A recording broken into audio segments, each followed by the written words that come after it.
الحمد لله جل وعلا، وصلى الله وسلم على رسوله المصطفى ونبيه المجتبى وامينه على وحي السماء وعلى آله النجبى وأصحاب الأتقياء أفضل الخلائق بعد الأنبياء ومن بهديهم اقتدى وبآثارهم اقتفى من المفسرين والمحدثين والفقهاء إلى يوم الجزاء. قال الله تعالى في القرآن الكريم والفرقان الحميد: إنا نحن نزلنا الذكر وإنا له لحافظون. دوستانو عزیزانو، مونږ په یو داسې بابرکت محفل کې ناس یو. دا شاته کسان څه د پاره ولاړ دي؟ کې نه کړه خدای انصافدارو کې نه کړه ولاړ ستړي شوي که په ناسته ستړي شوي کې نه. دوستانو عزیزانو، مونږ په یو داسې بابرکت محفل کې ناس یو چې جناب محمد رسول الله صلی الله علیه وسلم ارشاد فرمایلی دي چې الله رب العزت چې کله فرشتي ځمکې ته راولېږي، وی فرشتي په داسې محفلونو پسې ګرځي چې کوم محفل د کلام پاک د ختم په غرض راټول شوي وي، د ذکر الهي په غرض راټول شوي وي، د الله رضا د پاره، د الله د خوشنودۍ د پاره راټول شوي وي، هغه خلکو ټولګي نه چار چاپیره فرشتي ګیره واچي، او چې کم په هغه ټولګي کې یو کس سره د چا کار وي او هغه کس د هغه کس په غرض باندې راغلی او په انتظار ورته ناست دي، لکه اوس شفیع الله سره د چا کار دی او ته بهر په انتظار ناست دی او په دې انتظار ناست دی ورګه چې دا ختم وشي، بیان وشي، شفیع الله سره زما کار دی. وی حدیث شریف کې راځي وی هغه سړی چې چا د مجلس د سړی سره کار وي، وی دا هغه سړی د دې مجلس د برکت مغفرت وشي.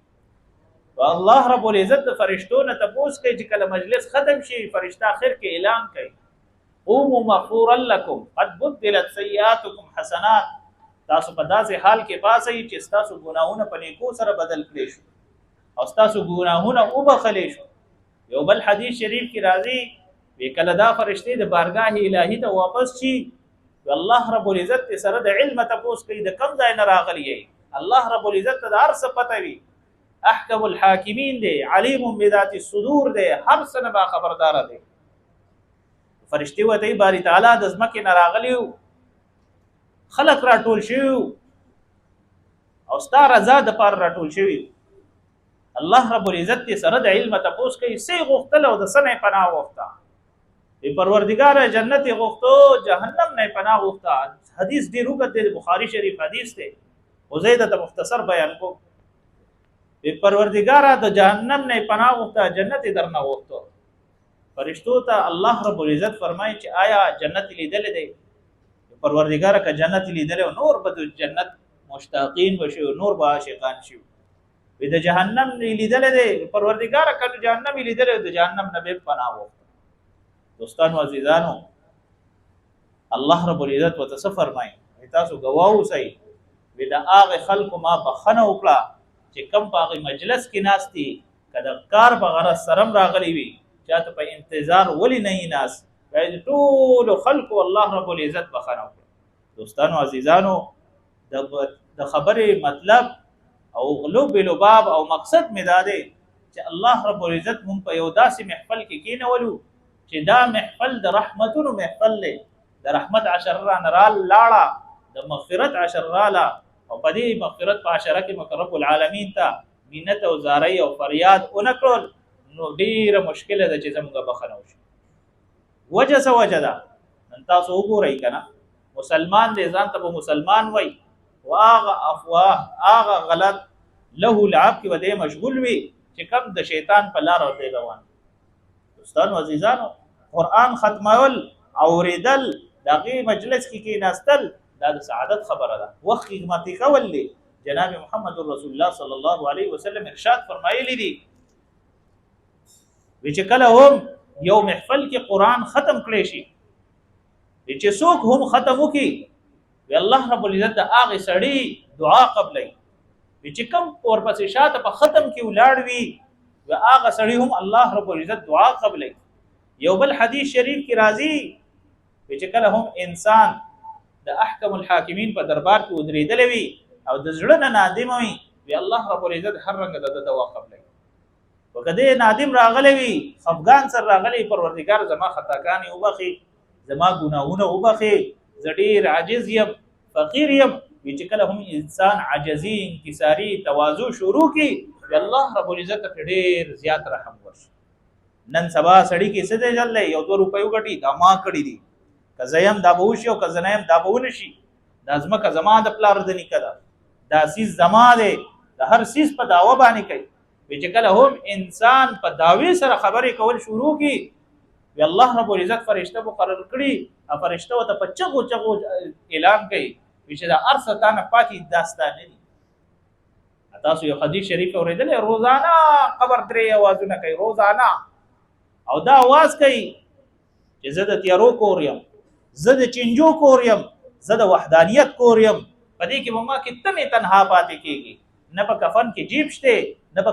قبر کې الماری شته هر یو سړی نن په دنیا کې مهنت کوي هر سړی د یوې ډوډۍ نه سیوا نشي خوړی ډیر زور لګي دی یو ټایم په 2 ډوډۍ وخوري او دې هم دک دنیا پسې لګیدل دی حرام ته نه ګوري حلال ته نه ګوري جایز ته نه ګوري ناجایز ته نه ګوري چرته هم چا د پلان نه دا تاسو کړی چې تا د خویندو حق ورکړي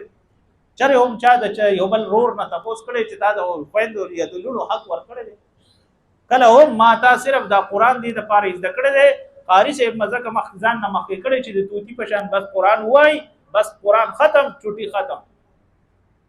دوستان و عزیزانو داسې نه دی پکار په قران باندې ځان پویول پکار دی دا په خپل ژوند کې راوستل پکار دی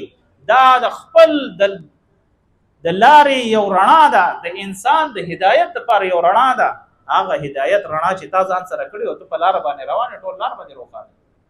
جناب محمد رسول الله صلی الله علیه وسلم په زمانه کې با صحابه کرام رضی الله عنهم اجمعین با قران ویل جړل به وسره شاته وسره صحابه کرام ولاړو جړل به ورسره دوستان عزیزانو نن قران ویل کیږي څوک پکې غپونه لګي څوک پکې شپې لګي څوک پکې چنګمان خوري څوک پکې فیسبوک کې کوي څوک پکې هغه ټیک ټاک کې کوي څوک پکې ویډیوګانې کوي څوک پکې ریکارډینګ کوي څوک پکې استمانیو باسي څوک پکې ملاسي دا خود قران سره ټوکی دي دوستانو عزیزانو دا څه نه دي کول پکار او بیا د قران حق په انسان باندې سره قران حق پس دی دا قران چې د انسان شفاعت کوي په دوو سيزونو باندې په دوو سيزونو باندې انسان دا قران شفاعت کوي یو چې په تراو کې په توجه سره اوریدلی بل چې د قران عظمت ستا په زړه کې موجود دي چې د کلام الله او رب نن د قران عظمت زما ستا د پزړه کې دومره پاتې دی دکان ته لاړ شو ټک په MP3 باندې یا په YouTube باندې تلاوت راو باسو وی لګو ځان ته بس دا زما د پاره د قران عظمت دی نه قران عظمت دی ته پاره نه دی پاتې شوی چې ته سار دکان ته لاړ شي روزګار ته لاړ شي ست لاړ شي بس ځان ته هلته غږی او بل نور په عمل نشته سوره نساء وورا سوره نساء چې کله وګوري تا ته پته ولګي په دې معاشره کې د خځې د حقوق څه معیار دی زه په کور کې د خځو ته حقوق ورکوم لور ته حق ورکوم مور ته حق ورکوم خور ته حق ورکوم نور اقربا او د رشتہ داران پای کې څه حقوق سوره نور وګورو پای کې الله رب العزت تر طرفه په ته څه حکم دی زه دروغ وایم په ما باندې رب العالمین تر طرفه څه حکم دی فراد کوم رب العالمین تر طرفه راته څه حکم دی د غرنګ په چا تهمت لګوم څه حکم دی چا چغلی کوم څه حکم دی په چا باندې تهمت لګوم څه حکم دی نن مسلمان خپل درس خپل سبق دایر کړي اوس په دغه مشغله کې لګیا دي پلان کې داسې ټوټل کلهم د کسې په خبرو کې لګیا دي په افواهیاتو کې په لغویاتو کې په ټول فضل خپل وخت تیری جناب محمد رسول الله صلی الله علیه وسلم دنیا ته راغله دي صحابه کرام رضی الله عنهم اجمعین مرګري جناب محمد رسول الله صلی الله علیه وسلم وتکم دین خو درو د دنیا ګډ ته رسیدلی دي الله رب العزت وتر ټول ازمکه مسخر کړي سوا چې سمندرونه ورته مسخر کړي حضرت معدی کرب رضی الله عنه چې کله فارس فتح کو وی اسونه سمندر ته کوس کړ الله رب العزت وتر سمندر مسخر کو تر دې پورې چې اس په اسونه سي ورته سمندر د پاس روانو چې فارس دا منظر ولید او هو ودا کم مخلوق ته دې سره کوشته نشته اسونه په سمندر راواچولو نه غرال ایوته د قیلو چا بیا نه داسي ورکړي چواله دې سره مونږ نه کیږي دا واغه مخلوق چې دې اسونه په سمندر د پاس رانل صحابه کرام رضی الله عنهم اجمعین با چې چاته هم د اسلام او د دین دعوت ورکولو کونو مثلنا زمون پشان شي دا غرنګي دا پکی کم کوي نو ځکه د پکو لوټ سیوا دی اول تک بجلی تللی دا پکی کم کوي ټول پکی کم کوي شابه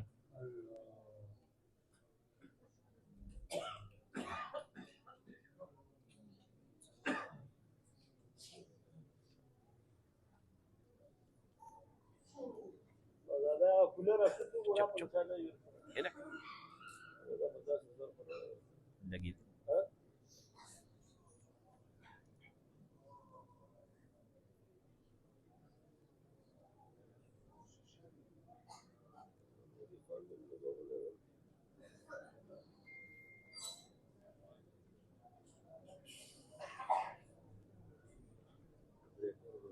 دوستانو عزیزانو بی الله رب العزت چې کله جناب محمد رسول الله صلی الله علیه وسلم راولېږلو نو جناب محمد رسول الله صلی الله علیه وسلم د صحابه داسې تربیت وکړو چې څوک د تجارت په غرض باندې ملکونو ته لاړل څوک د هجرت چې چا هم څه څیز دپاره هجرت کړو د ټولو مقصد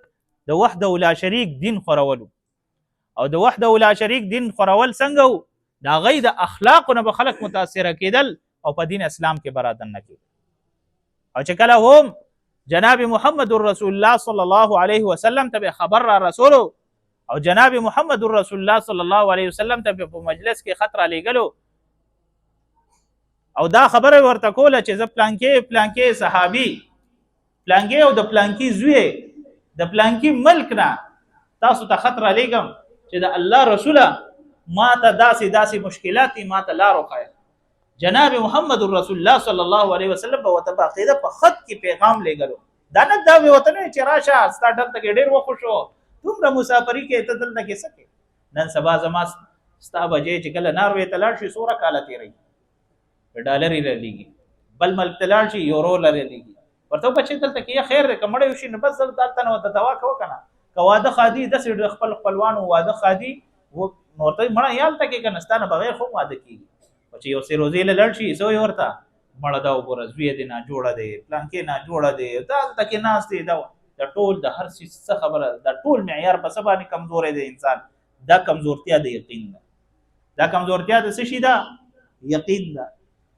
کله هم قرآن کریم ته د انسان ملا ماتې ډډې ماتي دی بیا قسم په قسم باندې جوړوي ما ته وایي یاره استاد دا 3 ورځو ختم پکې د کم ځای نه راغلی دی 6 ورځو ختم پکې د کم ځای نه راغلی دی 9 ورځو ختم پکې د کم ځای نه راغلی دی نن په جمعې په بیان کې مې ورته ویلي دي چې حضرت زید رضی الله عنه په 3 ورځو کې چې ختم کړی و هغه د نبي علیه الصلاۃ والسلام نه تعلیمات نو حاصل کړي ته هغه نه ښه پوهېږي عبید بن الجراح رضی الله عنه چې کله ختم کړی نو هغه په 2 ورځو کې ته هغه نه ښه پوهېږي سعد بن وقاص رضی الله عنه چې په 12 ورځو کې ختم کړی ته هغه نه ښه پوهېږي عبدالقادر جیلانی رحمت الله علیه به د روزو په رمضان په شپو کې چې کله ودرېدو روزانه به د شپې 3 قرآن ختمول نو هغه به د قرآن نه ځان خلاصو دوستانو عزیزانو دا قرآن نه ځان خلاصول نه دي دا د قرآن سره مینه ده یو انسان په خپل قرآن ویلي د قرآن قدر ورته پته وي چې د قرآن د قدر څه ویلي او د قرآن څه قدر دی زرګر ته د زر پته ده سونار ته د سونې پته ده د قدر زرګر شناس قدر جوهري جواهر ته دغه د جوهر پته ده چې دا کاڼی د کم معیار دی دا هیره ده دا څه شی دی عالم ته د علم پته ده مفتی ته د فتوی پته ده نن هر سړی راپاسي فتوی ورکوي نو تاسو ماته ووایئ هغه مفتی څوک به د ځان نه کتاب البطن د خېټې نه بس لګیا راړم یا به مفتی دوستانو عزیزانو داسې نه دی کول پکار دین سره لوبې ټوکې نه دی کول پکار چې هر ځای کې یو انسان راپاسي او په دین باندې حمله کوي یو راشي ویره جی رمضان المبارک روزي چې دي دا برکتونه ولا میاشت ده بل کس راشي په دین اسلام کې تراویح نشته بل کس راشي په کې دا ویره دا 2 ورځې ختم پکې کم ځای نه راغلي صحابه کرام رضی الله عنهم اجمعین چې په خپل دور کې تعداد او برکتونو کې دغه رنګ قیام الليل کې چې کوم قرانونه ختم کړی دي کومې سپاری ویلې دي یو روایت تاسو د نبی علیه الصلاۃ والسلام اوریدل دي یو صحابي راځي نبی علیه الصلاۃ والسلام سره ودرېږي او ودرېږي نبی علیه الصلاۃ والسلام سوره بقره په لومبه رکعت کې وي، سوره آل عمران وي، سوره انعام وي، سوره نساء پورې وي. اصحابي وي زرا غل نبی علیہ السلام سره سکار په غرض باندې ارو سی واقع دو وی تر سحر پورې ما نبی علیہ الصلوۃ والسلام سره ودرېدم. دوستانو عزیزانو داسې یو انسان ته د یو خبر علم نوي، مطالعه کمزوري وي، کتابونه یې نه ویلي، درسي کمزوري وي، ټیک تا اته پکار دي چې هغه لږ مطالعه وکړي، لږ د دین نه ځان خبر کړي. دغه رنګ چې په قرآن پسې لګیاوي، حدیث پسې لګیاوي، فقه پسې لګیاوي، واهیات او لغویات بیانې. تاسو ما ته وایي په مست کې د رکوع نه بعد قیام چې دی څه شی دی؟ واجب دی، ودرېدل واجب دي. تاسو به حدیث اورېدلی، نبی کریم صلی الله علیه وسلم فرمایلی دي کله انسان رکوع ته ټیټ شي، سوره وخت په رکوع کې تیرې، دوره به ته په قیام کې تیرې، سوره په یو سجده کې تیرې، دوره په دویمه په دوو سجدو په میانځ کې تیرې، په تا باندې واجب دي. او که د دې واجباتو ته خیال ونه ساته نو اوس د مکروه دی. امام شافعي رحمت الله علیه وایي مونځ د سره نه کېږي او وایي مونځ مات دی. تاسو ماته ووایئ چېرته په دې نوښار کې داسې یو امام شته چې هغه د قیام هم خیال ساتي، د قومي جلسې هم خیال ساتي، د دې څیزونو خیال ساتي. ځینې کسان ما څخه راشي ویل یو د اډي جومات یو دلته کې جومات موږ خپې ماتې ګرځي لګي په قومه جلسه کې د ته عمل کې ما ورته ما د محمد رسول الله صلی الله علیه وسلم دین ویل دی، ما د دې مولیانو دین نه دی ویل، ما د الله حکم به زمانم زغی ته ولاړم، د دې مولیانو ته نه ولاړ. ټیک ته العلماء ورث الانبیاء، عالم د جناب محمد رسول الله صلی الله علیه وسلم او د انبیاء وارثان دي، خو هغه عالمان چې کوم د متبعین سنت دي، څوک چې په سنت باندې عمل کوي، څوک د رسول الله صلی الله علیه وسلم دین فالو کوي. ته دلته کې راځي دین له بنیاد ورانه او ته دا وایي چې دا په دین کې د کم ځای نه راغلی. دوستانو عزیزانو دین سره لوبې ټوکې خنداګانې نه چلیږي، دین سره خندا نه چلیږي. وحده لا شریک چې ما تعالی ژوند را کړی دی هم دې دپاره را کړی دی چې په سنت په عمل کې وحده لا شریک حکم به منې، دا نه چې په سنت کې خبره رااله ته دا وایي چې یاره بس خیر دی دا په خو پکې خپل دی. نبی کریم صلی الله علیه وسلم څه فرمایي؟ یو کس باندې حد لګي، یو زنانه باندې حد لګي، د زنا حد به لګي، کوړی وته لګي، نبی کریم صلی الله علیه وسلم فیصله کوي. دغه رنګ بل کس باندې د غلاز حد لګي، لاس تی کټ کیږي، نبی کریم صلی الله علیه وسلم څه فرمایي؟ وکدا غلا فاطمی کړي ما به لاسم کټ کړ، وجه څه وجه؟ نبی کریم صلی الله علیه وسلم انصاف بیانوي. دین اسلام کې ټول انصاف ته. نن سبا کامی دی، کامیر دی، که غریب دی، که فقیر دی، که عامی دی، که مولا دی، که مفتی دی، که دغه رنګ حافظ قرآن دی، که هر یو سړی دی هم په دغه بنیاد په بس لګیاوي چې بس زما د پکې مفاد وي. هر سړی د خپل مفاد سوچ کوي، د خبر حشر نشر به په ورسته کې سوچ کوي. ما خو دا اولم خبره وکړه چې نه په کفن کې چرته جیب شته، نه په قبر کې چرته الماری شته. ته چې دا دومره راغونډول کې، ته چې دا دومره مال دولت په هر چا نه د هر غرض باندې ته راټولې، نو ته ماته ووایې ته په قبر کې نه څه حرام ته نه ګورې، حلال ته نه ګورې، جایز ته نه ګورې، ناجایز ته نه ګورې. ترمذي شریف کې یو شرح ده، شمایل ترمذي د معرف السنن کې مولانا بیرون رحمت الله علیه فرمایلی دي په دنیا کې انسان حرام حلال ته نه ګوري، وې د مال دولت راجمع کوي، ډېر مال دولت پر راجمع کوي. د محشر پر ورځ باندې چې کله میدان ولګي، به هغه میدان کې به اولاد به الله رب العزت د والدینو ته مخامخ دي. والدین به په کرب کې، په مصیبت کې به، په آفت کې به، او دا خبره به کوي پروردګار ما دا ټول مشقتونه دا سوره حرامي ما راغونډې کړي دي، اولاد نه مې راغونډې کړي، ورځ شپه مې په ځان باندې یو کړی، په چا مې ظلم کړی، جبر مې په دې اولاد لپاره چې دا خفه نه شي او چاته لاسونه نیسي. نن سبا زموږ پښتو په معاشره کې ټول نه غټه بانه ده زما اولاد چاته لاسونه نیسي، چا نه سوالونه کوي، چا نه قرض نه غواړي، چاته محتاج نه شي. هر یو انسان وایي چې زما دې ځان له صوبایي. الله رب العزت په څه فرمایي اولاد ته چې آیا تاسو د پلار شفاعت کوئ، د ده څه مدد کوئ، دله څه نیکۍ ورکوئ؟ اولاد به ته څه وایي؟ پروردګاره موږ خو ته نه ویلي چې دته مو دا نه ویلي چې حرام یې راغونډې، دته مو دا نه ویلي چې جایز ناجایز ته مه ګوره، بس اثر راغونډوه.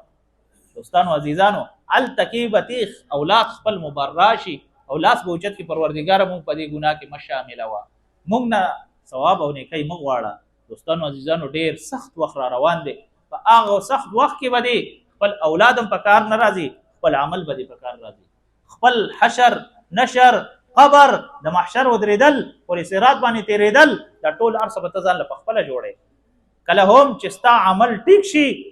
ستا رب العالمین سره رابطه جوړه شي، ته به یوازې ناست د رب العالمین ذکر به کې، تاله به خوند درکوي، تاله به د موبایل د ټیک ټاک خوند در نه درکوي. پخوا به مشرانو کشران به چېرته روانې وکړو یا څه چل وکړو، واز نصیحت څه به ورته وکړو، نو کشران به لږ ټیک شو. نن سبا ته راشه هر کس سره موبایل دی او مشران باباګان پرس په ټیک ټاک کې راړه مې په ټیک ټاک کې ګوري، او مشران په ټیک ټاک وروړېدل، بیا به کشرانو ته نصیحت یې څوک کوي؟ دوستانو عزیزانو داسې نه دي کول پکار. د وحده لا شریک نه ویریږئ. مشرانو په حال دې الله رب العزت رحم وکړي، د کشرانو پر حال دې الله رب العزت رحم وکړي. دوستانو عزیزانو ډیره د فتنې زمانه ده، خو دا فتنه ما تا ځان ته په خپله خوره کړې ده او دا مونږ خپله ځان له غاړې ته مار اچولی دی. دا فتنه چې کوم مار دی دا ما تا ځان له غاړې ته خپله اچولی. والفتنه اشد من القتل. فتنه چې ده د قتل نم ډیره سخته ده. تاسو وګورئ څومره فتنې ډېرې دي.